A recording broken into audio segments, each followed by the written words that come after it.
Kumakabog ang puso ni Mary Grace Escalante matapos tawagin ng pangalan niya bilang kampiyon sa itinanghal na tao ng patimpalak sa pag-awit sa industriya. Habang naglalakad ang dalaga papuntang entablado, ay nakakasilaw ang bawat pagkislap ng liwanag mula sa mga kamera na nasa paligid. Ang tagumpay na kanyang inaasam at matagal nang minimithi ay nasa mga kamay niya na ngayon. Pagbati ang natanggap niya mula sa mga kilalang tao ng industriya. Nakakasilaw na tagumpay at papuri mula sa lahat. Habang sa sulok ng bulwagan, ay naroon naman sa isang sulok si Monique, na kapatid niya sa ama, at ang ina nitong nagngingit-ngit ang kalooban. Napuno ng inggit ang puso ni Monique para sa kanyang kapatid. Siya dapat ang tinanghal na panalo sa patimpalak na iyon, kung tinuruan lang sana siya ng kanyang ama. Pero nakakasurang si Mary Grace na lamang ang palaging nakikita nito. "Ma, nakahanda na ba ang lahat?" Tanong ni Monique sa ina, habang hindi inaalis sa kapatid ang kanyang mga tingin na puno ng paninibugo. "Don't worry my dear, all is ready. Kaya wala kang dapat na ipag-alala, because tomorrow morning will be your day." Napakalawak ng ngiti ni Monique na sinlubong ang kapatid na noon ay pababa na ng entablado. Bit-bit ang trophy. "Congrats sis!" Pagbati niya sa kapatid, sabay halik sa pisngi nito. "Congrats iha!"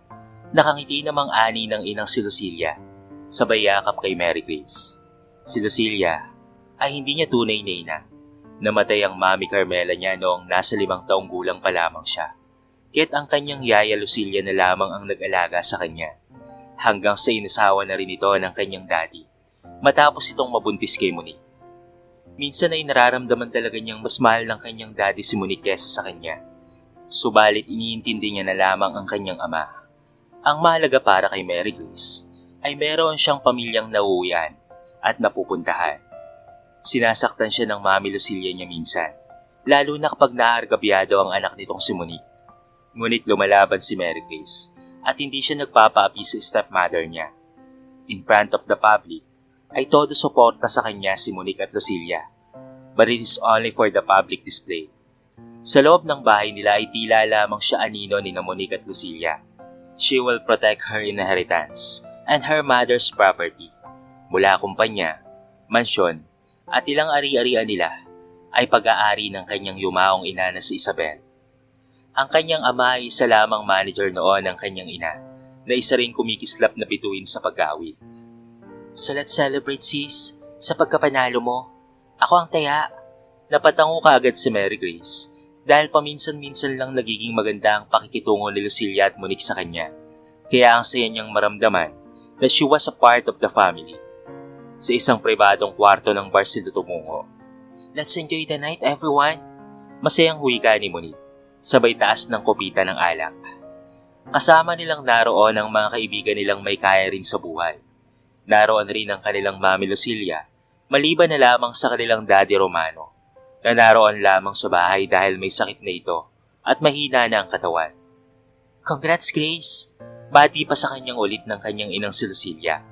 Sa nahihilong diwa ni Mary Grace, ay nakaramdam siya ng pagsakit ng kanyang ulo, na tila umiikot ang katawan niya. Inalalayan siya ni Lucille at Monique na sumakay sa isang kotse, at pagkatapos noon ay nagulat na lamang siya nang napansing nasa loob na siya ng isang hindi kilalang kwarto. Nagsisikap na bumangon si Mary Grace, ngunit ang hindi niya may paliwanag na sensasyon sa buong katawan niya ay sobrang kakaiba. Nagbibigay ito sa kanya ng kakaibang damdamin. Ang init na nadarama niya sa katawan niya ay sapat na para tuluyan siyang madarang sa hindi may paliwanag na kaligayahang nadarama. Sa unang pagkakataong kasama ang hindi kilalang lalaki, nagising siyang masakit ang katawan at mabigat dahil sa may isang malaking katawan ng lalaki ang nakadagan sa kanya. Hindi pa niya naiisip ang buong pangyayari, subalit kinakabahan siya nang makita ang malaking tattoo sa dibdib ng lalaki. Dahan-dahang inalis ni Mary Grace ang katawang nakadagan sa kanya. Pagkatapos noon ay napapalinga siya sa paligid. "Oh my gosh, what did I do last night?" Nakaramdam siya ng kirot mula sa pagkababae niya, kaya agad siyang napasapo sa bibig niya at nilingon ng lalaking katabi. Hindi niya nakita ang mukha nitong nakasubsob sa unan. Subalit pakiramdam niya ay gwapo ito, sapagkat ang kapal ng isang kilay nito at matangos pa ang ilong. Napakatigas din ng belt ng katawan ng lalaki. Kung kaya naman sobrang natakot si Mary Grace, hindi niya ito kilala pero pamilyar sa kanya ang taong ito. Pilit niyang inaalala ang nangyari subalit hindi niya maalala ang nangyari kagabi. Huling naaalala niya ay noong isinakay siya ni Lucilia at Monique sa isang taxi dahil sa sobrang kalasingan niya. Pagkatapos noon ay wala na siyang maalala pa. Kahit masakit ang kanyang katawan, ay maingat na bumangon si Mary Grace at nagbihis. Isa-isang pinulot niya ang nagkalat ng mga damit sa sahig at inayos ang kanyang sarili bago walang lingon-likod na linisan ng hotel na iyon. Teka, saan ka nang galing? Kanina ka pa hinahanap ng airpods mong babae ka? Hiyaw sa kanya ng matalik na kaibigan na si Cyrus. Ito yung pinaka-close niyang kaibigan at totoong may malasakit sa kanya. Sai, kunin mo ako dito. Natatakot ako, Sai. Nalilito ako. Nasa loob ako ng pad ko.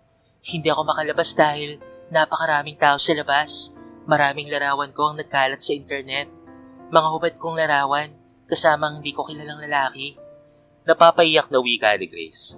Sa totoo lang ay litong-lito siya sa mga nangyayari sa paligid niya. Ni hindi pa sumasagi sa isipan niya kung ano nga bang nangyari sa kanya. Iniisip niya kung sino ang lalaking kasama niya kagabi. Hintayin mo ako dyan at kukunin kita dyan sa pad mo. Huwag kang lumabas, okay? Mariing utos ni Cyrus sa dalaga na humihikbi pa. Napaka-inosente talaga ng babaeng ito kahit kailan. Pero nagpupupuyos ang damdamin ni Sai kung sino ang lalaking kasama ni Grace kagabi sa hotel. Hindi nangyari ang binalak nila ni Monique na sa kwarto ni Roy tutuloy si Mary Grace. Si Roy ang taong bumili sa pagkababae ni Mary Grace sa malaking halaga. Pero sa ibang kwarto nakapasok si Mary Grace. Mabuti na lamang at meron silang backup plan. Ang i-edit ang photo ni Grace kasama ang hindi kilalang lalaki. Nakakahiya ka! Isa kang kahihiyan! Sigaw ni Romano sa kanyang anak. Isa siyang kilalang batigang composer at pati na rin mga awit. Namana ng kanyang anak ang kanyang talento. Subalit tanga talaga ito at sumama lamang sa kahit sinong lalaki sa kama. Nagkalat ang hubad na larawan nito sa internet kasama ang lalaking iyon. Dad, I'm sorry. Lasing ako at hindi ko alam ang nangyari.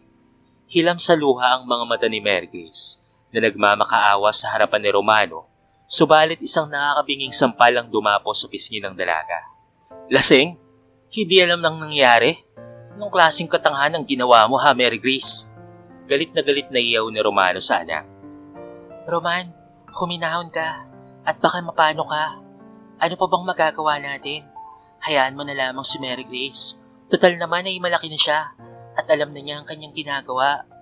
Pinigil ko siya kagabi na huwag umalis, subalit sumama talaga siya sa lalaking yon. Sumbong pa ng Mami Lucilia niya. Pero walang maalala si Mary Grace na sumama siya sa isang lalaking merong sasakyan.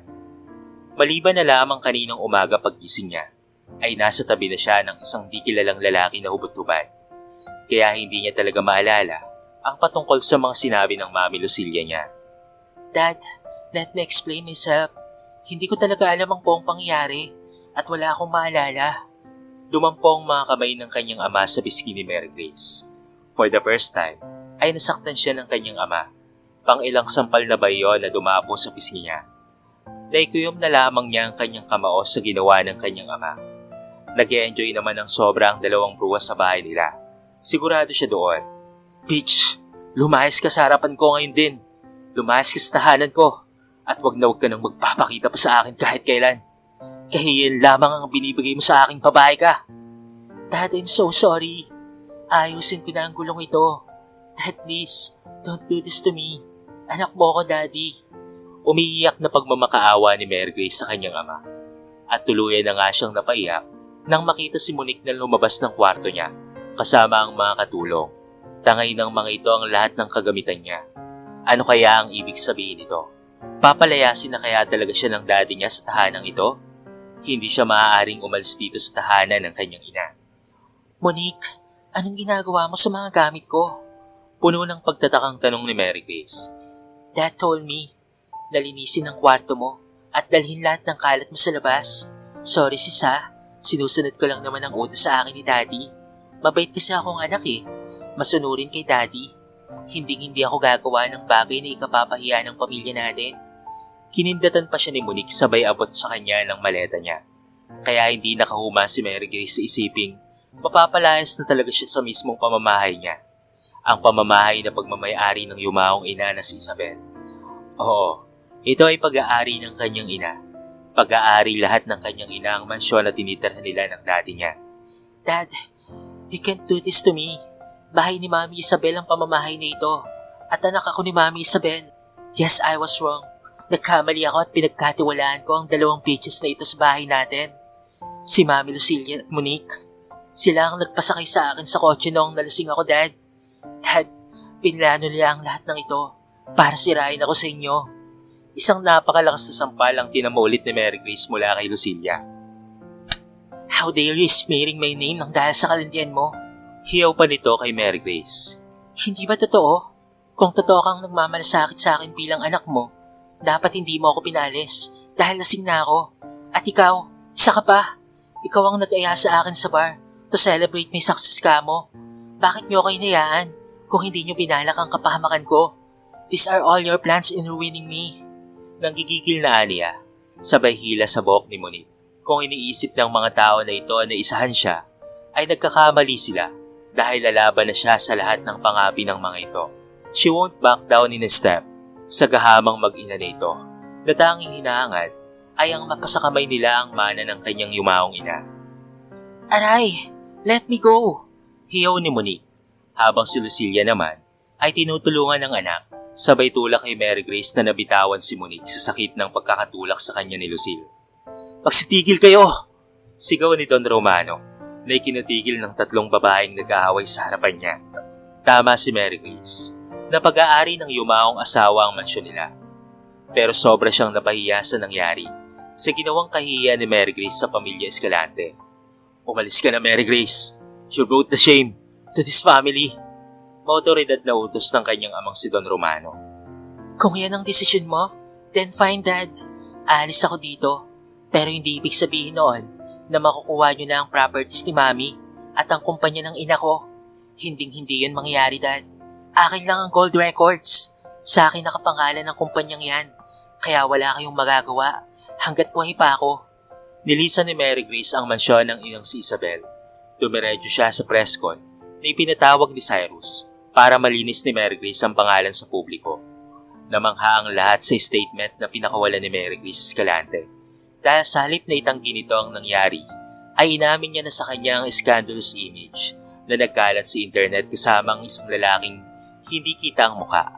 Inamin niyang nalasing siya sa bar matapos uminom kasama ang stepmother at stepsister niya. Nabanggit niya rin ang stepmom niya ang pagsakay sa kanya ng taxi at pagkatapos doon ay hindi niya na alam ang mga sumunod na pangyayari. Humingi na lamang siya ng tawad sa mga disappointed na fans niya at sinabi rin ng dalaga that she isn't an underage woman to not to get in touch with the man at problema niya na yon. Tao lamang rin siya at nagkakamali. Diretsa ang sinabi ni Mary Grace that she don't have any idea kung sino ang lalaking kasama niya sa hotel dahil sa sobrang kalsingan that it might be somebody's plan to ruin her reputation.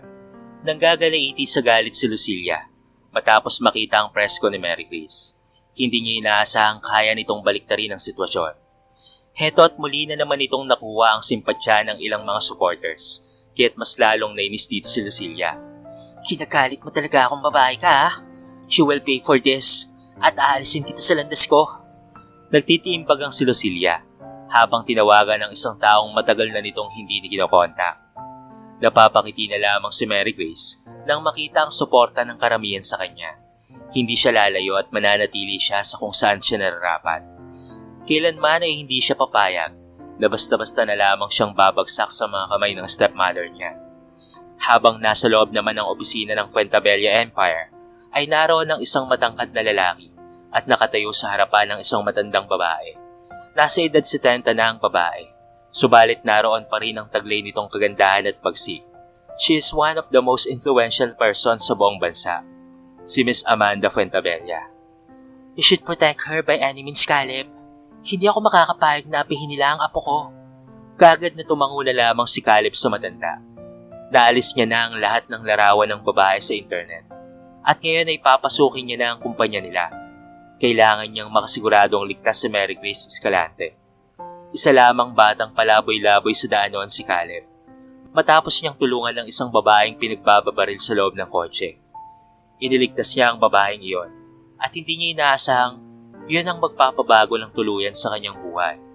Natigilan si Caleb sa pagmumuni-muni nang makatanggap ng tawag mula sa tauhang nagbabantay kay Mary Grace at nasa panganib ang buhay ng dalaga at kailangan ng tauhan niya ng backup.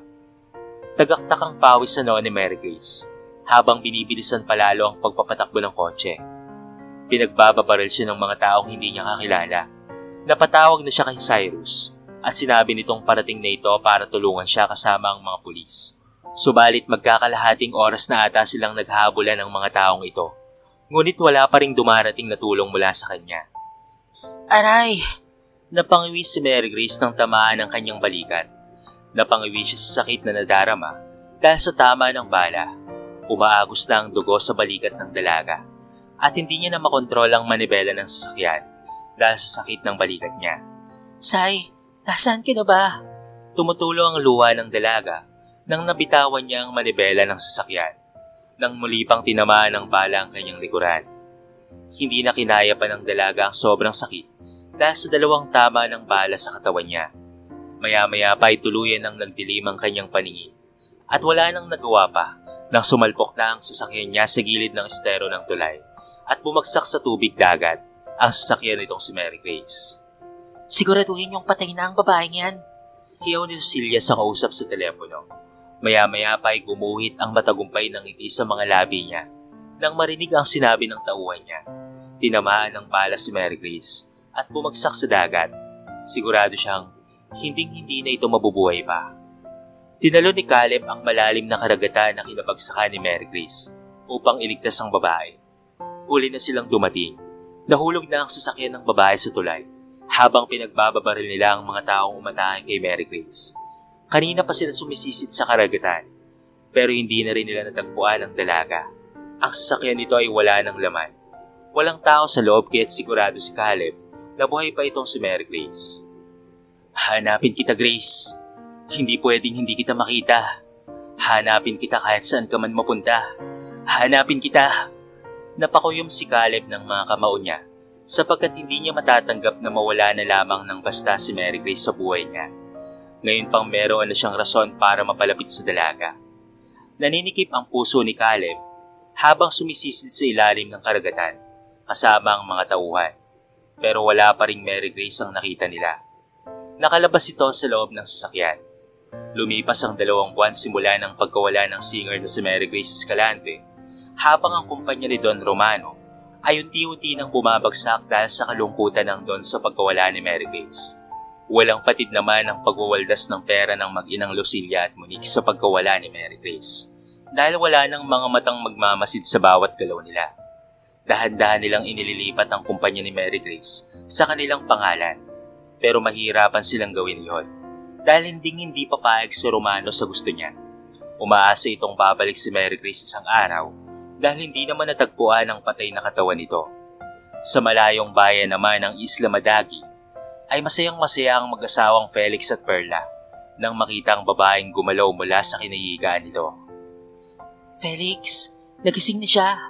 Excited na wika ni Perla nang makitang gumalaw ang babaeng nakuha nila mula sa gitna ng dagat. 2 buwan na sila mula nung dinala nila ito sa isla at ginamot ng mag-asawa. Buhay pa ang magandang babae subalit matagal itong natutulog lamang at hindi nagising. 2 bala ang nakuha nila mula sa loob ng katawan ng dalaga at nag-agaw buhay ito nang makuha nila sa dagat. Hindi naman nila ito nadala sa ospital dahil sa layo ng bayan nila mula sa kanilang isla. Natatakot rin sila dahil may mga taong naghahanap dito. Baka ito ang mga taong nagtangka sa buhay ng babaeng ito. Mabuti na lamang at nagawi sa lugar nila ang pamangkin nilang doktor at siyang gumamot sa babae. Blanko ang mga mata nitong nakatitig sa mag-asawa at puno ng pagtataka. Mabuti naman at nagising ka na, anak. Hindi pa rin ito nagsalita at tumitig lamang sa 2 matanda na ipinagtataka ng mga ito. Nasaan ako? At sino kayo? Napatalon sa galak si Aling Perla nang marinig na magsalita ang dalaga sa unang pagkakataon. Nasa isla magdaing ka, anak, at nakita ka namin sa gitna ng dagat na lumulutang-lutang at duguan. Ako nga pala si Tatay Felix at itong asawa ko naman ay si Nanay Perla mo. Napapikit sandali si Mary Grace. Huli niyang naalala ay ang ginawa niyang pagbubukas ng pinto ng sasakyan para makalabas at maligtas ang sarili. Sandali niya pang tiniis ang sakit ng mga tama ng baril dahil sa may mga taong sumisid sa ilalim ng dagat at sinuri ang sasakyan niya.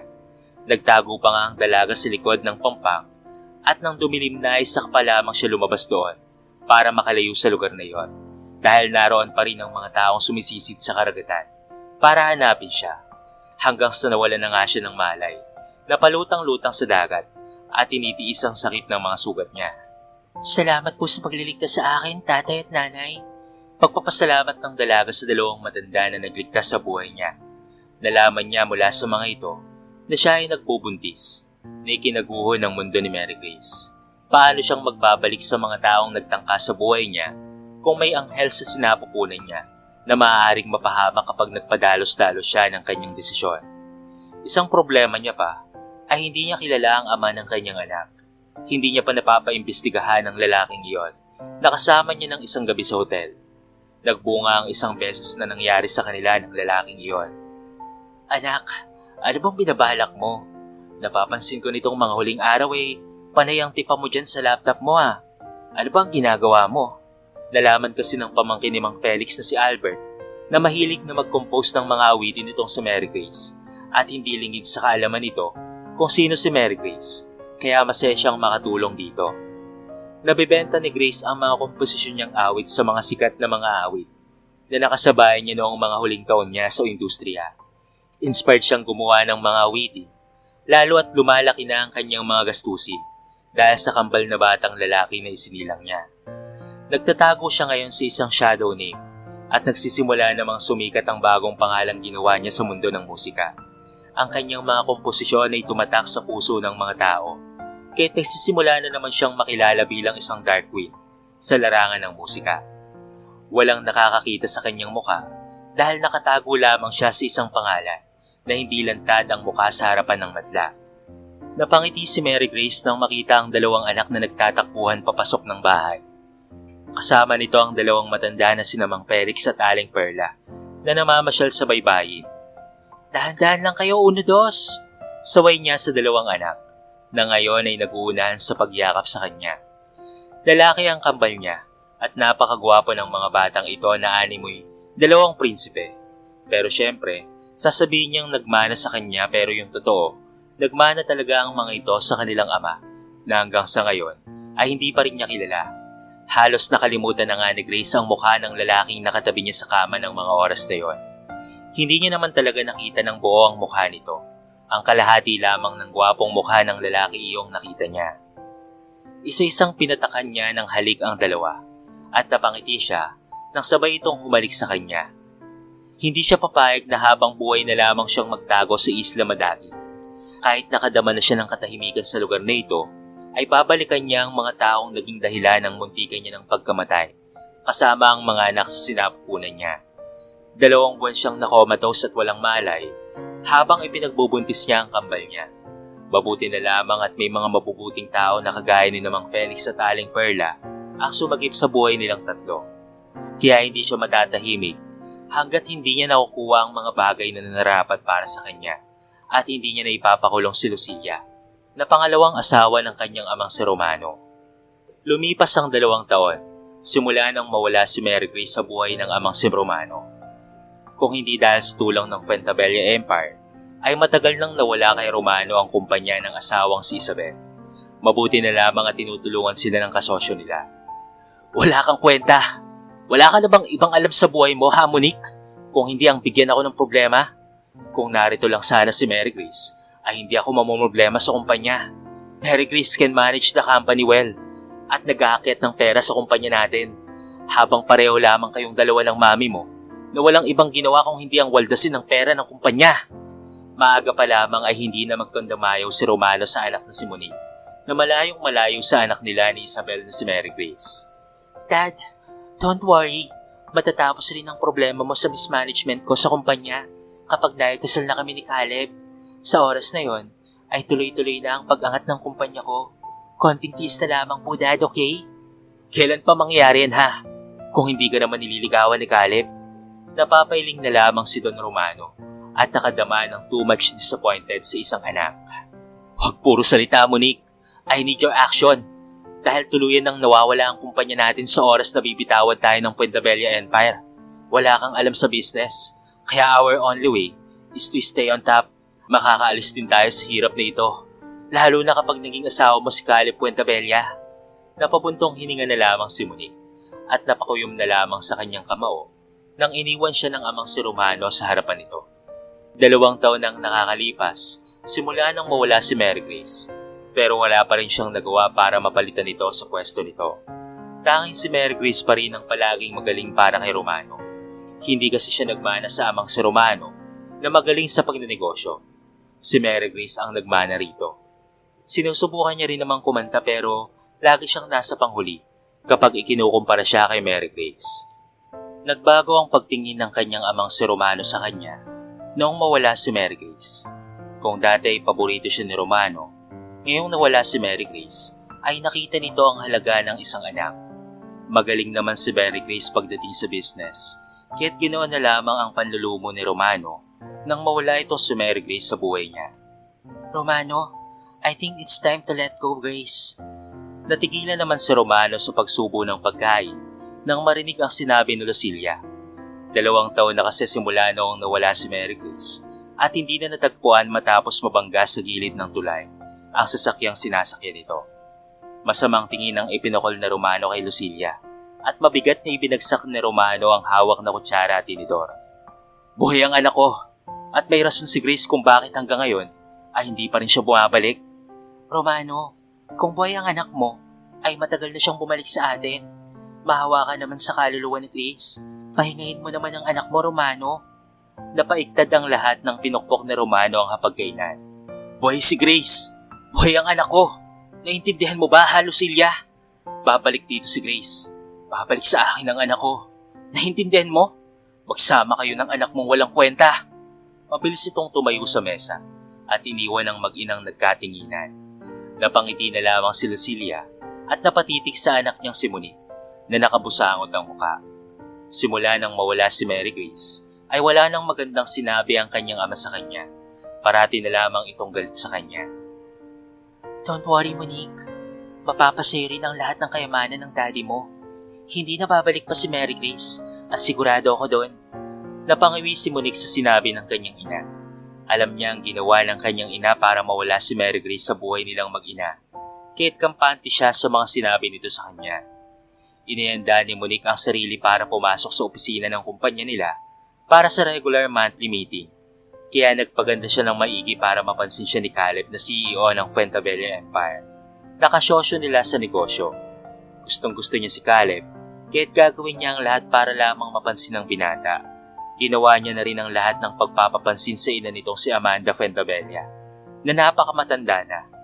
Pinagtsatsagaan niyang pakisamahan ng matanda, kahit saksakan ito ng taray, tiniis niya pa rin ang bagay na yon. Darating rin ang araw na makukuha niya ang kalooban ng matandang ito. Panay ang sulyap niya sa gwapong si Caleb habang nagsisimula na ang meeting. Narinig niyang nagbigay ng suwestyon ng board na kumuha ng bagong composer para sa mga awiting ilalabas niya sa Gold Records. Maglalabas siya ng bagong album at kukuha sila ng mga sikat na online composer sa internet para tangkilikin ng madla ang mga awiting niya.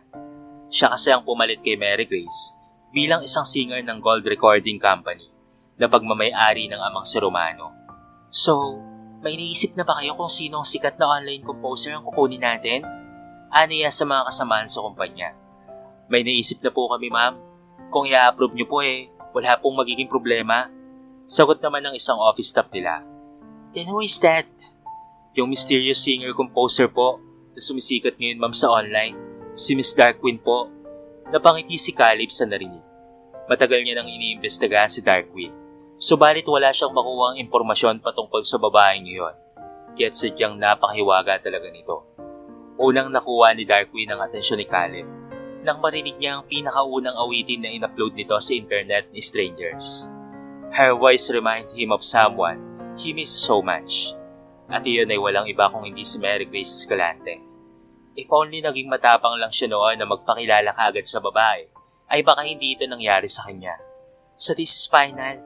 Then Cyrus, Kontakin mo si Dark Queen sa website niya at alokin mo ng cooperation kung papayag mo siyang makipag-negotiate sa atin. I want her song. Napangisi na lamang si Caleb sa narinig na sinabi ni Monique. She is always naive and tanga in front of him. Lalong-lalo na pagdating sa business.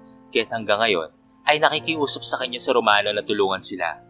Umaasa si Romano na buhay pa ang kanyang anak na si Mary Grace. Mas lalo naman siya nalihim na nagmamahal kay Mary Grace sa matagal na panahon na. May backup plan si Caleb kung sakaling hindi papayag si Dark Queen sa proposal ni Cyrus at Monique. Kailangan ng lumantad ni Mary Grace sa pagkakataong ito. Malaki ang paniniwala niyang si Dark Queen ay ang walang iba kung hindi si Mary Grace Escalante. Sandaling natigilan si Grace nang mabasa ang nilalaman ng email na nagmumula sa Gold Records, ang kumpanyang pagmamay-ari ng yumaong inang si Isabel. Isa itong business proposal na bibili ang mga ito sa kanya ng mga song composition niya at bibigyan siya ng mga ito ng exclusive contract with their singer na si Monique Escalante. Ibig sabihin noon ay siya ang gagawa ng mga kantang ilo-launch ni Monique sa album niya. Kaya tuluyan ang natawa si Grace na kaagad namang idinecline ang offer ng mga ito. What a small world! Ngayon ay babalikan niya na ang kanyang mundo at aagawin niya na muli ang koronang nakapatong sa ulo ni Monique. Nakahanda na si Mary Grace Escalante sa kanyang gagawing pagbabalik. Maya-maya pa ay muli na naman siyang nagulat nang isa na namang email ang dumating sa kanya mula sa isang Fuentebella Empire. Galing mismo sa opisina ng kanilang CEO na si Caleb Fuentebella na lalong ikipinagtaka ni Mary Grace. Hindi niya ito kilala but she already heard about Fuentebella Empire. Ito yung kumpanyang kinakapitan ng Gold Records. Bali-balita pa nga ang pagkakaroon ng relasyon ni Monique sa CEO ng Fuentebella Empire. Ide-decline na sana ni Mary Grace ang offer nang nagka-interes siyang basahin ng patungkol sa proposal nito. Napatigil si Grace nang mabasa ang naroong proposal that she can have the power to have her music back kapag hindi niya nagustuhan ang pag-awit ni Monique. Is this serious? Hindi makapaniwalang sad ni Grace na nakataas ang kilay. Nakasad pa sa praise na iyon na kapag mangyari yon ay maaari niyang i-represent ang Gold Records and she also has the right to cover her compositions. Sumilay ang napakagandang ngiti sa mga labi ni Grace. These conditions favors her that match at mas lalo siyang natawa sa isiping masyadong malaki ang confidence ng CEO ng Fuentebella Air Freight Company nang dahil sa ginawa nitong offer sa kanya. Malamang ay kampanting-kampante ito na hindi niya ire-reject ang estilo ni Monique sa pagkanta. Napangiti si Caleb nang makitang tinanggap ni Dark Queen ang kanyang proposals. Finally, tama nga ang planong ginawa niya. Malakas ang kutob niyang si Dark Queen si Mary Grace. Kaagad niyang sinimulang i-trace ang location ng dalaga, subalit hindi maganda ang signal ng kinaroroonan nito. Naduda ni Caleb ay nasa isang isla na napakalayo sa syudad. Malaki ang pag-asa ni Caleb na matagpuan ang dalaga. Kaya ang ginawa ni Caleb ay pinuntahan niya ang mga karatig lugar na napuntahan ng signal ni Dark Queen. Dahan-dahan lang kayo at hindi kayo pwedeng magtatatakbo doon sa lungsod kapag kasama sina Lolo at Lola. Yes, Mami. Magkapanabay na wika ni Uno at Dos na sasama sa Lolo at Lola nila sa lungsod para sila ay mag-grocery. Natanggap ni Grace ang sahod niya sa isang buwan sa kanyang YouTube uploads sa mga kantang ginagawa niya. Kaya naman binigyan niya ng pera ang mag-asawang matanda. Masaya ang mga ito nang dumating siya sa buhay ng mga ito. Malaki kasi ang naitulong niya sa dalawang matanda sa pangkabuhayan ng mga ito. Napangiti na lamang si Grace habang tinatanaw ang dalawang anak na napakagwapong nakahawak sa kamay ng lolo at pati na rin ng lola nito. Napakasaya niya nang dumating ang dalawa sa buhay niya. Nagkaroon siya ng bagong pag-asa sa buhay niya na lumaban lalo na sa mga taong gustong pumatay sa kanya. Hindi niya isusugal ang kaligtasan ng kanyang dalawang anghel. Ang mga bata ang pumigil sa kanya para bumalik sa syudad. Natatakot si Grace na baka pati ang mga anak niya ay madamay sa kasakiman ng mag-inang Lucilla at Monique. Siguro mas lalong naging mayabang ang mga ito, lalo na at may sinasandala na si Monique sa malaking kumpanya sa ngayon, ang kumpanyang Fuentebella Empire.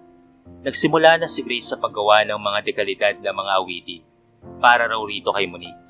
Pero ipapahiya niya this time ang kanyang stepsister. Alam niyang hindi magaling si Monique na umawit, kaya nga hindi ito nagkaroon ng chance noong nasa industriya pa siya. Habang nakatayo si Caleb sa labas ng kanyang sasakyan, ay napatutop ang atensyon niya sa batang lalaki na umiiyak na nakaupo sa gilid ng daan. Sa tingin niya, ay nahiwalay ito sa mga magulang, kaya nilapitan niya ito. Tila siya ipinako sa kintatayuan nang makita ang mukha ng bata. Para siyang nakatitig sa isang salamin sa kanyang kabataan. Tansya niya ay nasa mahigit 2 taon na ang bata. "Hey kid, bakit ka umiiyak ha?" "I lost my lolo and lola, and Uno. I couldn't find them dahil sa dami ng tao sa palengke." Natatanaw ni Caleb ang palengke sa hindi kalayuan at nakitang napakaraming ang tao sa lugar na yon. "Okay kid, stop crying ha. I will help you to find your lola and lolo. Okay ba yon? Anyway, where's your mom?" "Mommy is in our home at Isla Madaki. Sumama lamang kami kina lolo at lola namin dito para pumamalengke." Dito na nga nagpahid ng mga luha ang bata. Kinuha ni Caleb ang dalang panyo sa bulsa at pinunasan ng luha ng bata. Hindi siya mahilig sa mga bata pero kapag ganito kagwapo ang bata, nakamukha niya pa, ay tila nadudurog ang puso niya sa pag-iyak nito. Ipinagpalagay niya na lamang na pagkakataon lamang nakamukha niya ang batang ito. Siguro ay maganda at gwapo rin ang mga magulang nito. "What's your name, kid?" "Das po, Das is my name." Napangiti si Caleb at hinawakan ng maliit na kamay ng bata para hanapin ang lolo't lola nito. Papasok na sila ng palengke nang marinig niya ang cute na boses ng batang lalaki na tumatakbo papalapit sa kanila. "Das, I think I lost you." Umiiyak ang maliit na bata, nakamukha ng batang kasama niya. Magkaedad lang ata ang dalawa tansya niya. Nagkaya pa ng dalawa habang ang batang kasama niya ay pinapatahan ng isang batang kamukha nito. Magkambal ang dalawa. 2 batang kamukhang kamukha niya. Kung titignan silang tatlong magkakasama, ay tila anak niya ang 2 batang ito at iisiping mag-ama sila. Lihim niyang kinuhanan ng larawan ng dalawa gamit ang hawak na cellphone. "Dasa po, salamat naman at nakita ka na namin. Kanina ka pa namin hinahanap. Umiyak na ang kuya Uno mo." Napadako naman ang tingin niya sa isang matandang babae na masyadong malayo ang mukha ng 2 bata. "Sorry Lola, I lost. This mister helps me find you and Uno." Sandaling napatigil ang matanda nang makita siya at nagpalipat-lipat ang tingin sa kanya at sa mga bata. "Salamat mister sa pagtulong mo sa mga apo ko." Ani nitong tila natatakot at kaagad na hinawakan ng kamay ng 2 bata. Hindi maintindihan ni Caleb Puentabella ang damdamin, pero pakiramdam niya ay may hapdi siyang nararamdaman nang papalayo na ang 2 bata sa kanya na nakangiti at kumakaway pa. Pasakay na ang mga ito sa isang bangkang demotor. Sandali, pigil niya sa mga ito. Napalingon ng 2 bata at nagmamadaling bumaba sa bangka at yumakap sa kanya. Napakalakas ng kabog ng puso ni Caleb habang nasa mga bisig niya ang 2 bata. "Mister, ano nga po pala ang pangalan mo?" tanong ng batang nagngangalang Uno. "Caleb Puentabella, kido." Ani ang hinimas ang ulo ng batang lalaking nasa harapan niya. "Bakit ganito? Bakit parang ang sensitive ko ngayon?" Napamura na lamang si Caleb sa kanyang sarili nang tuluyan nang umalis ang bangkang sinasakyan ng mga bata papalayo sa baybayin ng Santa Barbara. Ninais niya atang sundan ang bangkang demotor para makita kung sino ang mga magulang ng mga batang kamukhang kamukha niya. Habang si Mary Grace naman ay hindi makahuma nang ibigay ni Aling Perla sa kanya ang larawan ng lalaki sa telepono nito. Lihim na kinuha na ng larawan ni Aling Perla ang lalaking kayakap ng kambal habang papalis na sila sa daungan ng Santa Barbara. Naging curious ang 2 matanda sa pagkatao ng lalaki, lalo na ng paraan ng pagyakap nito sa mga bata noong paalis na sila. Sinabi rin ni Aling Perla sa kanya na ang lalaki ay kamukhang kamukha ng mga anak niya. Kung titignan ng 3 magkakasama, ay tila mag-ama ang mga ito. Napakunot doon na lamang si Mary Grace na napatitig sa telepono ng matandang babae. He looks familiar, pero hindi niya maalala kung saan niya nakita ang lalaking ito. O at kamukhang kamukha ito ng mga anak niya. Possible kayang ito ang ama ng kanyang mga anak? Ito kaya ang lalaking kasama niya noong malasing siya?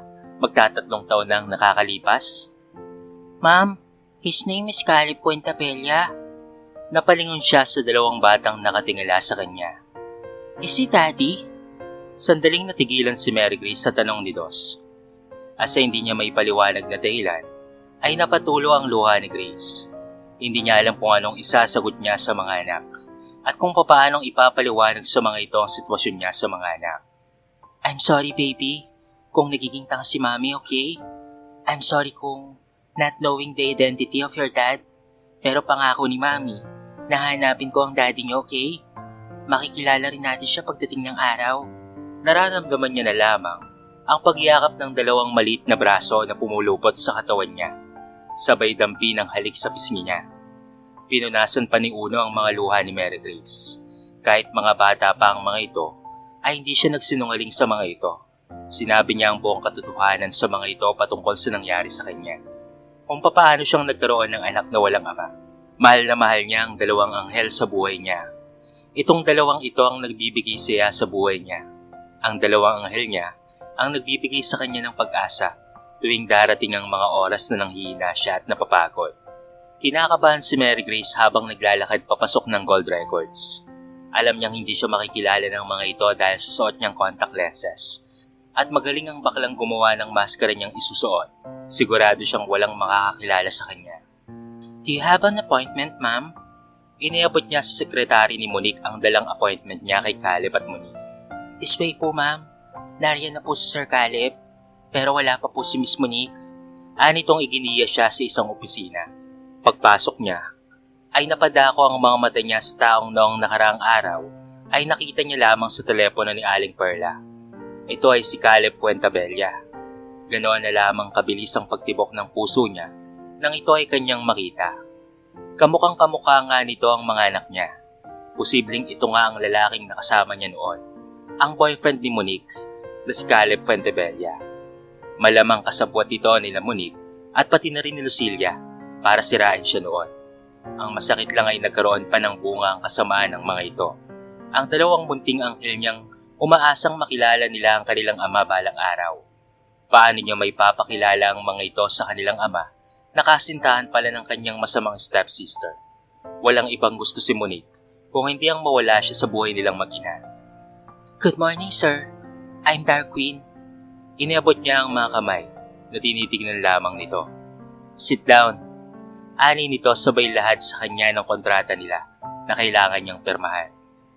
Basahin mo ang mga yan pagkatapos ay pirmahan mo kung wala ka ng mga tanong or kung wala ka ng idadagdag pa. Seryosong wika ni Caleb na hindi man lamang siya tinapunan ng tingin. Nakatuon ang mga mata nito sa laptop. Napakagwapo ng lalaking ito at napakaswerte ni Monique kapag ito ang makakatuluyan. Natigilan si Mary Grace sa pagmumuni-muni nang bumukas ang pinto at iniluwaroon ang kanyang stepsister. Kay tagal niya nang ipinagdarasal na muli niyang makaharap para kunin mula rito ang lahat ng bagay na inagaw nito mula sa kanya. Welcome, Dark Queen. I'm glad to meet you finally. The newly incarnate sensation. So, may nakahanda ka na bang awitin para sa akin? 10 ang kailangan ko ha, para sa ilo-launch kong album. Ani nitong lumapit kay Caleb para ito ay humalik.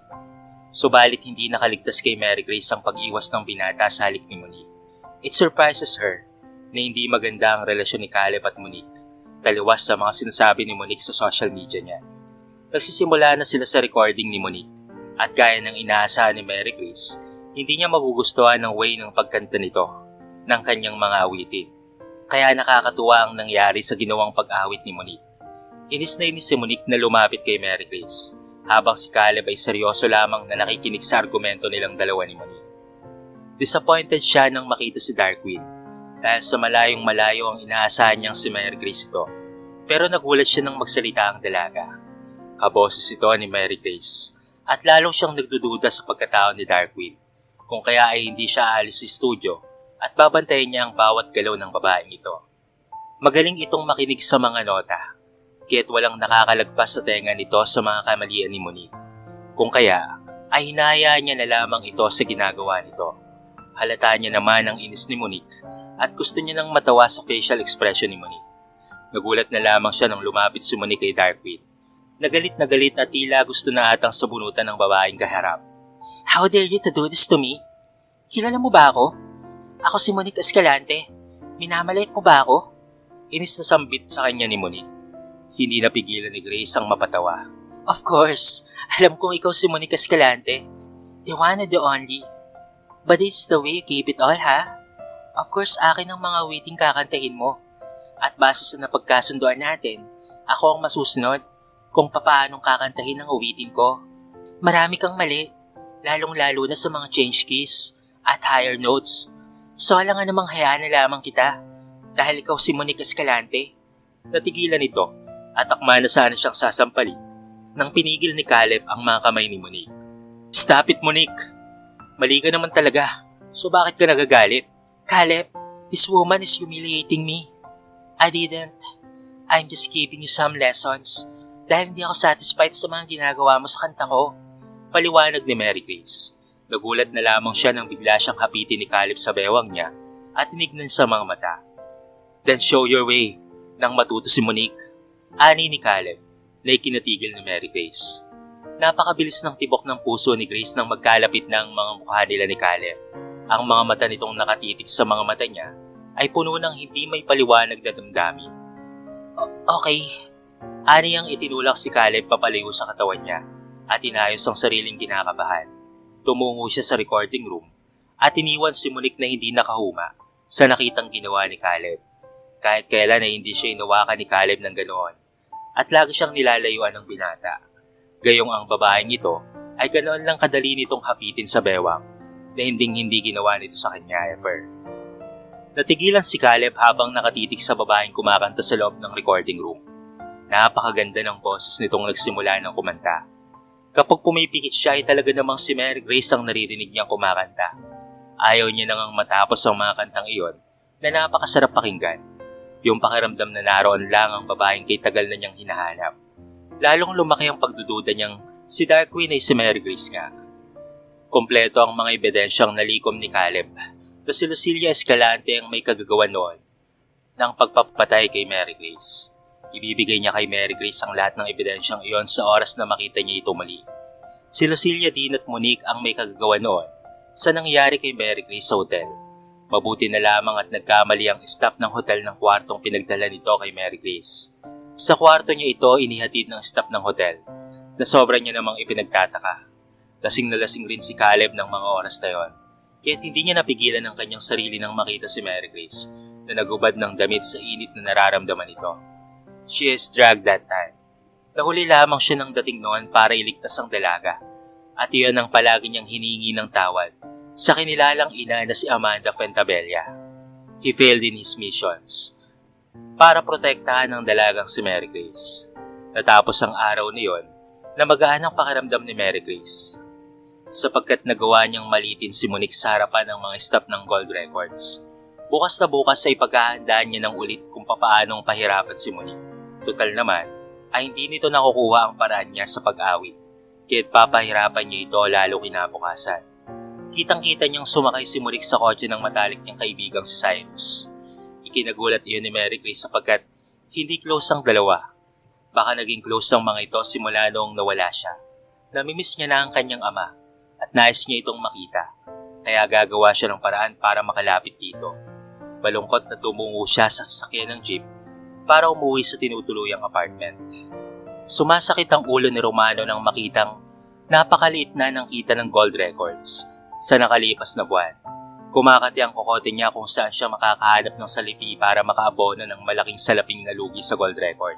Kung narito lamang ang anak niyang si Mary Grace, hindi siya magkakaroon ng problema na napakalaki. Magaling at matalino si Mary Grace, kaya't sobra siyang nanlumo na hanggang ngayon ay hindi pa rin natatagpuan ang kanyang anak. Maraming detective siyang binayaran para lamang makita ang nawawalang anak na si Mary Grace. Pero bigo ang mga ito. Malakas ang kabog ng puso ni Mary Grace habang nasa harapan na siya ng mansyon ng amang si Romano. Ito na ang oras para harapin niya sila Lucilia at Monique. Nalaman niya mula sa abogado niyang si Mr. Ramiro na matagal nang nalugi ang kumpanya na itinayo ng inang si Isabel. Kung hindi dahil sa Fuentabella Empire, ay matagal nang wala ang kumpanyang ito. Gulat na gulat ang lahat ng naroon nang makita siyang nakatayo sa sala. Ang kanyang ama ay napayakap sa kanya at napaluha sa kasiyahan. Grace, where have you been? Umiyak na wika ng ama. Kay tagal kitang hinanap, anak. Sobrang miss na kita. Miss na miss ka na ni Daddy. Akala ko hindi na kita makikita pang muli. Salamat sa Diyos at buhay ka, anak. Buhay na buhay ka, mahal kong anak. Tuluyang napahagulgol si Romano Nayakap ang kanyang anak. Habang hindi nakaligtas sa mga mata ni Grace ang pagkabilisa ni Lucilia, disappointment naman ang nakikita niya sa mga mata ni Monique. Hello, Ma'am Lucilia. Hindi mo ba ako na-miss? Mapanyod yung wika ni Mary Grace sa stepmother niya. Palagay niya ay kinakabahan ito nang makita siyang buhay. Buhay pa naman ako. Monique, hindi mo man lang ba ako yayakapin, sis? Peking umiti si Monique at niyakap din si Mary Grace. Kaagad na inilayo ito ni Mary Grace sa katawan niya. Baka mahawa pa siya sa kamandag nitong meron ito. Napaluha siya habang yakap ang kanyang amang si Romano. Napakalaki ng ipinayat dito. Simula noong siya ay nawala. Ramdam niya ang nadarama nitong sakit sa pagkawala niya. Naawa siya sa kanyang ama na tila napakalaki ng problema sa buhay dahil sa kanyang pagkawala. Mabuti naman at narito ka na. After all, kailangan mong permahan ang mga papeles na inihanda ko. Akala ko ay patay ka na, kaya sa daddy mo na lang sana namin ito papapirmahan. Napakunot no si Mary Grace na tinignan ang mga dokumentong ililapag ni Lucilia sa harapan niya dahil hindi ito nabanggit ni Atty. Ramiro sa kanya. Lalong nainis si Mary Grace nang mabasa ang mga dokumentong transfer of assets sa pangalan ni Monique. Sobrang kapal talaga ng mukha ng mag-inang ito. And what makes you think may bibigay ko sa inyong dalawa ang kumpanyang pinaghirapang itayo ng mami ko, ha? Hindi ka talaga nakakaintindi, no? We are trying to help you para hindi mo wala ang court record. Bibilhin namin ang naluluging kumpanya ng ama mo at pati na rin ng nanay mo, Mary Grace. Natatawa si Mary Grace sa tinura ng stepmother niya, habang ang ama naman ay malungkot na umawak sa mga kamay niya. I'm sorry Grace, anak, dahil hindi ko naalagaan ng gusto ang kumpanya natin. Nalunod ako sa kalungkutan dahil sa pagkawala mo. Malungkot na saad ni Don Romano sa anak. Hindi ko ipinagbibili ang kumpanya ng ina ko. Saan naman galing ang perang ipangbibili niyo sa kumpanya ng mga magulang ko? Galing sa perang kinulumbat niyo sa kumpanya namin? Hindi napigilang bulalas ni Mary Grace sa stepmother niya. Akmang sasampalin sana siya ni Lucilia, ngunit nahawakan niya ang mga kamay nito. Don't you dare me, Lucilia. Dahil wala na akong natitirang respeto pa sa'yo. Hintayin mo na lang ang oras na may pasok kita sa kulungan sa pagpapapatay mo sa akin. Bulong niya sa madarasta nang makalapit siya rito. Napasingap si Lucilia sa sinabi ni Mary Grace at tinakasan ng kulay ang mukha nito nang wala sa oras. Akala mo hindi ko alam? Itinulak niya ang mami Lucilia niya at natigilan na lamang siya nang mapahawak ang ama niya sa dibdib nito. Nagmamadaling dinaluhan niya si Romano at dinala sa ospital. Romano suffers a heart attack dahil sa narinig na komprontasyon ni Lucilia at Mary Grace. Dati niya pang pinagdududahan si Lucilia sa nangyari sa anak niya. Hindi siya makapaniwalang napakasakim ng babaeng ito na inakala niyang may napakabuting kalooban. Muling pinamahalaan ni Grace ang kumpanya ng kanyang ama sa kanyang sariling sikap. Nagpatawag siya ng meeting sa lahat ng staff sa kumpanya. Ngayon niya i-reveal sa harapan ni Monique na si Dark Queen at siya ay isa lamang. Sa harapan ng staff ng kumpanya nila, ay lalaglag niya ang kabalbalan ng mag-ina. Kinakabahan siya nang makita si Caleb na pumasok sa opisina at diretso ang mga mata nitong nakatitig sa kanya. Ganoon na lamang ang pagwawala ng puso niya nang makita ang gwapong si Caleb na animo isang Greek god na naglalakad papalapit sa kanya. Hi, I'm Caleb Fuentebella. Inilahad ni Caleb ang mga palad niya sa dalagang kaharap. Kitagal niya nang hinanap ang babaeng ito at gusto niya na itong ikulong sa mga bisig niya, pero pinigil niya ang kanyang sarili. May tamang oras para rito. I heard a lot about you. I'm Mary Grace Escalante. Salamat sa pagtulong sa kumpanya namin habang wala ako, ha. Inabot niya ang malaking kamay ng binata. Naramdaman niya na lamang ang mainit na kuryenteng dumadaloy sa mga palad niya mula sa mga palad ni Caleb Fuentebella. Lalo tuloy kinabahan si Mary Grace nang maupo ito sa tabi niya. Para sa ano ba ang meeting na ito? Takang tanong ng mag-inang Lucilia at Monique. I will take over the management of this company, Lucia and Monique. Panimula ni Mary Grace na kaagad na tinutulan ni Lucilia. Wala ka bang utang na loob? Sa pagkawala mo, ang anak ko ang naghirap sa pamamahala ng kumpanyang ito at ngayon ay bumabalik ka? Tapos ay basta mo na lamang aalisin si Monique? Bulyaw ni Lucilia sa kanya. Ano bang ginawa ni Monique sa kumpanyang ito? Nilugi niya lang naman ito. Dahil sa pagkawala ko, hindi lang yun, winaldas niyong mag-ina ang pera ng kumpanya. So ano bang naiambag niyo dito, ha? Kung hindi dahil sa Puente Bella Empire na sinasandalan ng gold records, ay matagal na itong nawala. What? Baliw ka ba? Kung hindi dahil kay Monique, nawala na ang kumpanyang ito, Mary Grace. Don't be such stupid. Hiyaw ni Lucilia. I'm not stupid, kaya aalisin ko na ang salot sa kumpanyang ito na siyang dahilan ng pagkalugi. Kayong dalawang mag-ina yon. Kaya ano bang problema mo, ha, Lucilia? Hoy, Mary Grace, baka nakakalimutan mong kapatid mo si Monique. Nanggagalayiting wika ni Lucilia, habang si Monique naman ay halata ang pagtitimpi sa kanyang galit. Malamang nang dahil ayaw nitong mapaya sa harapan ni Caleb. Hindi ko siya kapatid. Anak nga pala ni Daddy Romano. Pero hindi pag-aari ni Dad ang kumpanya. Pag-aari ito ng yumao kong ina. Hindi kita kaano-ano dahil pinutol ko na ang pagiging magkapatid natin. Kayong dalawa at lahat ng ginawa nyo ay hindi ko nakakalimutan. Kung ikaw ay nakalimutan mo na ang nagawa mo sa akin, Lucilia, pues ako hindi. Lahat ng pagpapahirap mo sa akin, hindi ko yung nakalimutan. Hanggang sa nalaman kong pag-aari pala ng ina ko ang lahat ng ito. Natigilan ng lahat sa sinabi ni Mary Grace. Inilapag niya pa sa mesa ang mga dokumentong ninais na papirmahan ni Lucilia sa kanyang ama. Ang mga dokumentong idinideklara na siyang patay. Ang paglipat sa pangalan ni Monique sa lahat ng ari-arian ng inang si Isabel Escalante. Ginawa lang namin ang nararapat dahil sa pag-aakala naming patay ka na. To save the company. Natawa pa si Mary Grace sa tinura ni Lucilia. And how will you save the company? Sa pangalan ni Monique, ha, Lucilia? Magla-launch ng bagong album si Monique sa composition ni Dark Queen, ang bagong internet sensation. Kapag may launch na ang album na iyon, ay magiging okay na ang lahat. Tataas ang sales ng gold records dahil sa mga awitin na ila-launch ni Monique. Paliwanag ni Cyrus na sa unang pagkakataon ay nagsalita na. Hindi niya inaasahan ang matutuklasan niyang kasabwat si Cyrus sa mga ginawa nito sa kanya sa pagnanakaw sa kumpanya nila.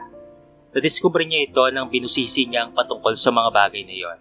Si Cyrus ang head ng financial department ng kumpanya nila. Matalim ang mga titig na ipinukol niya kay Cyrus. Naalala niyang ito ang pinakahuling taong inaasahan niyang mananakit sa kanya noon. Ito pa yung hiningan niya ng tulong noong mga oras nang nangangailangan siya ng makakapitan. Noong mga oras na nasa bingit siya ng kamatayan. Hindi kaya kasabwat rin ito nila Lucilia sa pagpapatay sa kanya? And what makes you think na papayagan ko si Monique na i-launch ang mga witting sinulat ko? Natigilan ng tatlong kaharap niya sa sinabing yun ni Mary Grace. Ako si Dark Queen. Ngayon pa lamang itatapatin ko na kayo. Hindi ko ibibigay kay Monique ang mga ginawa kong kanta. Hindi ko gusto ang estilo niya sa pag-awit. Napakaraming mali sa nota at sa pag-change ng key. Hanggang pa sa ngayon, Monique, ay hindi mo pa rin maisagawa ng maayos ang pag-awit mo. No wonder na nalugi ang gold records dahil sa pagiging lame and weak ng mga awit. Hindi na napigilan pa ni Monique ang galit niya. Mary Grace, sa tingin mo makakabawi pa ang kumpanya ng ina mo? Pwes tignan natin. Kapag aalisin mo na ako sa kumpanya, ay mawawala rin ang suporta ng Puente Bella Empire. Hiyaw ni Monique na nakakuyom ang mga kamao. Caleb searched his soldier. Itinaas ni Caleb ang kanyang balikat at umayos ng upo, sabay tikhim para kunin ang atensyon ng lahat. Hindi mawawala ang suporta ng Puente Bella Empire sa gold records, lalo na ngayong nagbalik ka na, Mary Grace. Nagulat si Grace sa tinura ni Caleb, na ngayon ay hinawakan ng mga kamay ni Mary Grace. Anong ibig mong sabihin, Mr. Puente Bella? Nagtatakang tanong naman ni Lucilia, na naningkit ang mga matang nakatitig sa mga kamay ni Caleb, na nakahawak sa mga kamay ni Mary Grace. Many company comes to gold records, nang dahil kay Mary Grace. Nang mawala si Mary Grace, ay natakot akong mawala ang gold records, kaya ako tinulungan ng kumpanya nyo. Alam naman ni Mary Grace sa sarili niya na totoo ang sinasabi ni Caleb, dahil iyon din ang sinabi ng kanyang amang si Romano. Wala raw tigil si Caleb sa paghahanap sa kanya, na masyado niyang ipinagtataka kung bakit. Nung una ay nakala niyang kalaban niya ang binata. Kakampi ito ni Monique, ngunit hindi naman pala. Napatunayan niya ito ngayon. Hindi nito pinagtanggol si Monique sa harapan niya. Heto siya ngayon at sa kanya kumakampi. Caleb, anong ibig mong sabihin? Pinaglalaroan mo ba ako? Pinaglalaroan mo ang damdamin ko? Napangisi si Caleb at napapailing ng nakatitig sa desperada ng si Monique. Lumapit lang ako sa iyo para makuha ko ang impormasyon patungkol kay Mary Grace. Nagdududa ako na kayong mag-inang may pakana sa pagkawala nitong si Mary Grace. Lalong sumiklab ang galit ni Monique at sinugod si Mary Grace. Ngunit pinigilan ito ng inang si Lucilia at ni Cyrus. Lumabas na ang tunay na kulay ng kaibigan niya. Isa itong traidor. Natapos ang meeting nang walang nagawa ang mag-inang Lucilia at Monique. Pinalayas niya na ang dalawa sa kumpanya matapos niyang ilabas ang ebidensya ng pangungulimbat nila ng pera sa kumpanya. Nakita niyang paalis na si Caleb Puentebella at laking pagtataka niya kung bakit tinulungan nito ang kumpanya niya. Bakit siya ipinahanap ni Caleb Puentebella? Sino si Caleb at ano ang kailangan nito sa buhay niya? Gusto niyang tanungin ng lalaki kung ito ba ang kasama niya ng gabing malasing siya? Maraming katanungan ang gumugulo sa isipan ni Mary Grace na nais niyang maitanong kay Caleb. Pero maghihintay siya ng tamang panahon. Sa ngayon ay aayusin niya na muna ang kanyang buhay at ang kumpanya. Pagkatapos ay dadalhin niya na si Tatay Felix at Nanay Ferla sa pamamahay niya kasama ang dalawang anghel sa buhay niya na sina Una at Dos. Pauwi na si Mary Grace nang biglang tumigil ang driver niyang si Mang Alberto sa gitna pa ng daan. Nahintakutan si Mary Grace nang makita ang mga taong bumaba sa itim na van at tinutukan si Mang Alberto, ang matandang driver ng amang si Romano. Anong kailangan niyo? Natatakot na wika ni Mang Alberto. Hindi ikaw matanda kung hindi ang kasama mo. Tinadyakan ng mga ito si Mang Alberto, sabay hablot kay Mary Grace sa loob ng sasakyan. Bitawan niyo ako! Ano ba? Nagpupumiglas si Mary Grace mula sa maigpit na pagkakahawak ng lalaki sa kanya. Tinadyakan nito ni Mary Grace ng ubod ng lakas, kahit nabitawan siya ng lalaki. Sinamantala niya yon para makatakas, subalit natigilan siya nang marinig ang boses na nasa loob ng van. Huliin niyo! Hindi pwedeng makatakas yan! Sigaw ng boses ng babae. Natigilan si Mary Grace at saka napalingon. Nakita niya si Lucilia na lumabas ng van na may bitbit na baril. Akala mo magiging masaya ka na? Akala mo ba makukuha mo ang kumpanya ng ina mong pinaghirapan namin ng ganoon kadali? Nakangising wika ni Lucilia. Sabay kasal ang baril nitong hawak. Napakasama mo talaga kahit kailan. Sigaw ni Mary Grace. Kasunod niyon ay ang magkasunod na lingaw-ngaw ng putok ng baril. Nagulat na lamang ang dalaga nang isang rumaragas ang sasakyan ng paparating sa kanila. At ang kasunod noon ay ang mga putok na nagmumula sa mga high-powered guns. Nadala ng mga taong nakamotor at sa isang binaril ng mga ito ang mga tauhan ni Lucilia. Hindi nakahuma si Lucilia na kaagad na hinablot si Mary Grace na noon ay nakatago sa gilid ng sasakyan. Halika! Naalala niyo noon ang mga tauhang dumating sa crime scene kung saan nahulog sa bangin ng sasakyan ni Mary Grace at pinatay ang lahat ng tauhan niya. Patay na naman ang lahat ng mga tauhan niya ngayon at tinutukan siya ng baril ng mga taong dumating. Sino ang mga ito at nais tumulong kay Mary Grace? Bitawan mo si Mary Grace kung ayaw mong basagin ko ang bungo mo, matandang hukluban. Gulat na gulat si Mary Grace nang mula sa sasakyan ay bumaba si Caleb Puentebella.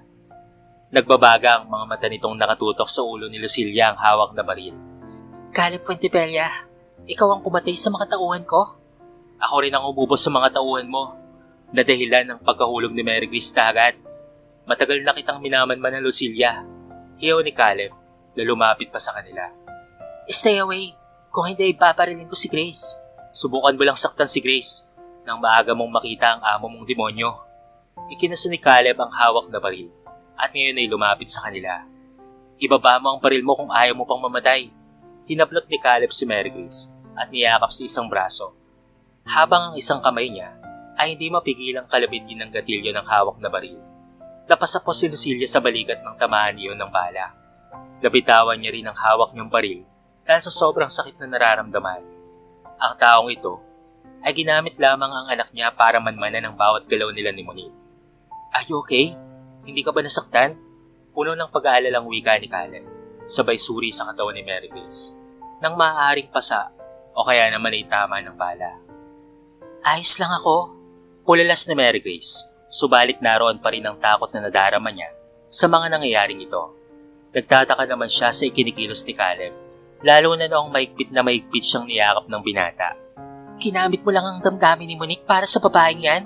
Hayop kang lalaki ka. Bulyaw ni Lucilia, na ngayon ay pinupusasa na ng mga dumating na mga pulis na nakasunod lang kina Caleb at mga tauhan nito. Oo, para malaman ko ang lahat ng binabalak nyo laban kay Grace. Para malaman ko kung may kinalaman kayo sa lahat ng krimen na nangyari sa buhay ni Mary Grace. Maigpit na niyakap ni Caleb ang dalagang nanginginig sa takot at dinala ito sa kotse niya. Pagkatapos niyang bigyan ng instruction ng mga pulis, nadalhin sa kulungan si Lucilia dahil kakasuhan nito ng buong pamilya ni Mary Grace. "Sino ka? Bakit mo ako tinutulungan?" Ani ng dalaga nang silang dalawa na lamang sa loob ng kotse ni Caleb. Maluwa-luwa ang mga mata ni Mary Grace na nakatitig sa mga mata ni Caleb. Akala niya kanina ay mamamatay na siya at hindi niya na makikita pa ang kanyang mga anak. "Matagal na kitang minahal, Mary Grace. Matagal na." Bulalas ni Caleb, sabay angat sa maliit na mukha ng dalaga. Kumabog ang puso ni Mary Grace nang magtama ang mga mata nila ni Caleb. Pamilyar sa kanya ang mga matang iyon ni Caleb, ang mga makapal na kilay at matangos itong ilong. Isa na lamang ang gusto niyang makita, kung may tattoo ba ito sa dibdib na isang dragon. "Have we met before? Nakita na ba tayo dati?" Tanging naitanong na lamang ng dalaga sa binata dahil sa lakas ng kabog ng puso niya. Pero gusto niyang makasigurado kaya tinawakan niya ang polo ng binata. Tinanggal niya ang pagkabutones ng polo nito at tumambad sa kanya ang tattoo nitong dragon sa kaliwang bahagi ng dibdib na nakita niya dati. "I was that man who lays with you that night, Mary Grace." Hindi napigilan ng dalaga ang damdaming haplusin ng gwapong mukha ni Caleb Puentebella. Wala siyang mahagilap na galit sa lalaking ito. Even if this man ruins the past 2 years of her life in vain. "I'm sorry. Nasyak lang talaga ako nung makita kita sa kama ko nung gabing iyon. Lalo at lasing na lasing ako at that time. I'm sorry. Hindi ko nakontrol ang sarili ko. I'm sorry sa kapangasan ko. At inangkin kita that night. I'm sorry for everything." Malungkot na saad ni Caleb na hinawakan ang mga kamay niya. But the sadness in his eyes ay nais pawiin ni Mary Grace sa hindi may paliwanag na dahilan. She hates to see this man in sadness. "Have we met before that night happens?" Tanong ni Mary Grace sa dalaga dahil sa pakiramdam niya ay malapit ang puso niya sa binata at pamilyar ang tibok ng puso ni Caleb sa kanya. Bawat pintig ng puso ng binata ay nakakonekta sa pintig ng puso niya na hindi niya naman may paliwanag. "I'm sorry." Bulalas ni Caleb. Sasabihin niya na sana sa dalaga ang lahat patungkol sa mga itinatago niyang lihim kay Mary Grace. Napasingap na lamang si Mary Grace nang lumapit pa ang mukha ni Caleb sa mukha niya. Magkadikit na ang kanilang mga ilong nang ito ay magsalita. "Since high school ay lagi na kitang sinusundan. Ako ang partner mo sa masquerade ball natin." Pagtatapat niya sa dalaga. "Why?" Sandaling napalunok si Caleb sa halos pabulong na wika nito. At dahil sa sobrang lapit na nila ng dalaga, napapikit na lamang siya ng mismong si Mary Grace na ang tumawid sa napakaliit na espasyong namamagitan sa mga labi nila. The familiar feelings ay naglandas sa katawan ng dalaga nang magdikit ang mga labi nila sa isa't isa. Sandaling natigilan si Caleb, subalit maigpit na hinapit niya ang bewang ng dalaga at ikinawit naman ni Mary Grace ang mga braso sa batok ni Caleb. "I'm so in love with you, Grace. Matagal na." Bulong ni Caleb, but Grace reaches his lips for one more time na ikinagulat naman ang malapad ng ngiti ng binata. Kasabay noon ay ang muling paggalaw ng mga labi nito sa ibabaw ng mga labi ni Grace. Buong pagsuyong tinanggap ni Grace ang mga labi ni Caleb at sinabayan ang paggalaw ng mga labi ng binata. She misses this kiss so much. She misses this man na kahit isang beses niya lamang nakasama sa kama ay nagbibigay sa kanya na hindi may paliwanag na damdamin. Nag-uumapaw ang kasiyahan ng puso niya sa piling ng lalaking ito. Ang damdaming napakapamilyar sa kanya dati. At natagpuan niya sa piling ng duwag na lalaking ito na ngayon lamang nagkaroon ng lakas ng loob na lapitan siya. "May dapat kang malaman, Caleb."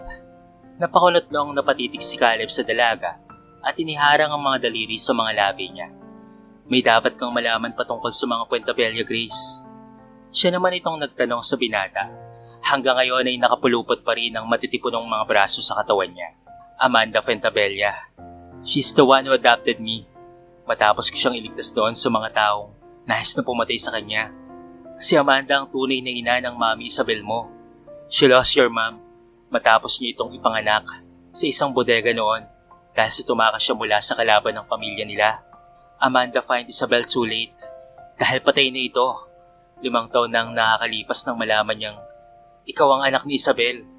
Hindi ka agad lumapit sa iyo si Amanda dahil gusto niya na munang makasiguradong ikaw talaga ang apo niya.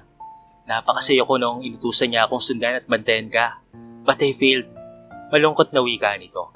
Hindi makapaniwala si Mary Grace na lola niya pala ang may-ari ng Fentebella Empire na walang iba kung hindi si Amanda Fentebella.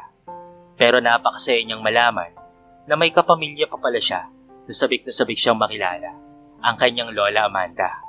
Idagdag pa si Caleb na ngayon ay nasa buhay niya na at mahal na mahal siya. Halos nalula siya sa lahat ng pinagtapat ng binata sa kanya. Ito ang misteryosong manliligaw niya na nagtago at ayaw lumantad sa harapan niya. Nagising na lamang siya sa sunod-sunod na sigaw sa talas ng mansyon ng mga Fentebella. Doon na siya pinatulog ng matandang si Amanda Fentebella at hindi na siya nito pinayagang umuwi ng mansyon ng Daddy Romano niya. Caleb, I'm so sorry. I'm sorry for everything I did. But I love you so much, Cal. Hiyo ni Monique na noon ay umiyak sa harapan ni Caleb. Yun ang natagpuan niya sa salas. Hindi kita mahal, Monique. How many times should I told you? Hi, love.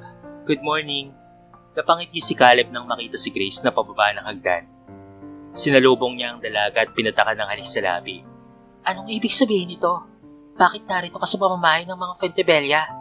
At bakit naghahalikan kayo this early? Utal-utal na wika ni Monique na tila hindi makapaniwala sa nakita.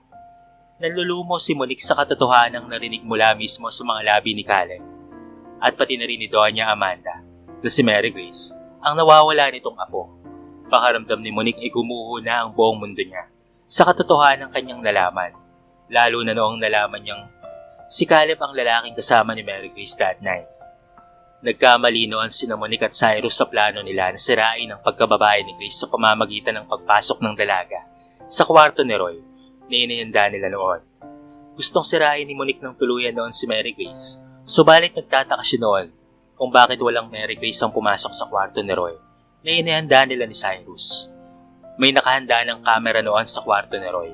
Mabuti na lamang at may backup plan siyang inedit photo ni Mary Grace kasama ang nakahubad na lalaki na hindi kita ang mukha. Wala sa sariling naglakad na lamang papalabas ng Fentebella Mansion si Monique.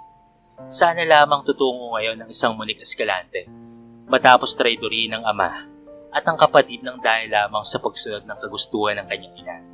Natigilan na lamang si Monique nung tumigil sa harapan niya ang isang patrol car at dinampot ang dalaga. Kinasuhan siya ng lola ni Mary Grace that serves her right sa lahat ng kisamaang ginawa niya sa half-sister niya. Nalaman ni Caleb sa investigasyon na ibinenta pala ni Monique ang pagkababae ni Mary Grace that night sa isang Roy, kaya kinasuhan din ito ni Amanda Fentebella. Malakas ang kabog ng puso ni Caleb habang binabaybay nila ni Mary Grace ang Isla Madagi. May sorpresa daw si Grace sa kanya. Naabot niya na rin ang islang ito noon sa paghahanap kay Mary Grace, pero walang sino mang nakapagsabi sa kanya kung narito ba si Grace. Natakot noon ang matandang sina Felix at Perla. Napapatayin ng mga taong ito si Mary Grace, kaya itinago nila ang dalaga mula sa mga taong naghahanap dito. Magkasabay na sigaw sina Uno at Dos na naguunan sa paglapit sa inang si Mary Grace. Natigilan ang mga ito nang makita ang lalaking nakita nila noon sa palengke ng Santa Barbara, nakasama ng kanilang ina. Patakbong lumapit si Mary Grace sa natigilang mga bata. Si Caleb naman ay hindi makapaniwalang anak niya ang mga batang ito. Sandali siyang natigilan sa pinaghalong kaba at sayang nadarama. Labalika, Dahan-dahang lumapit sa kanila si Caleb. Mommy, is naman yung help me find Uno with Lola and Lolo noong nawala po ako sa palengke. Nagtatakang sabi ni Dos. Are you your daddy? Hindi napigilang tanong ni Dos sa ama habang nakatingala sa matangkad na tao na nasa kanilang harapan ngayon. Napalood si Caleb sabay yakap sa dalawang bata at pinupog ng halik ang dalawa. Kaya pala may kakaibang damdamin siyang hindi may paliwanag noong nakita niya ang dalawang mga bata. May mga anak na pala siya at kambal pa ang mga ito. Dalawang batang lalaki ang manang-mana sa kanya. Caleb Fentebella found the love of his life. He also found his kids. He found the lost heiress of the Fentebella Empire na matagal na niyang misyon at matagal niya nang minahal. Mahigpit na niyakap ni Mary Grace ang mag-ama niya. Hindi niya akalaing sa pagbabalik niya ay mababaw ang pagkatao nila bilang nawawalang heir ng Fentebella Empire. Kasabay ng pagkabuo ng pagkatao niya as she returned to her throne as the heir of the gold records ay ang pagkabuo ng pamilya ni Caleb Fentebella.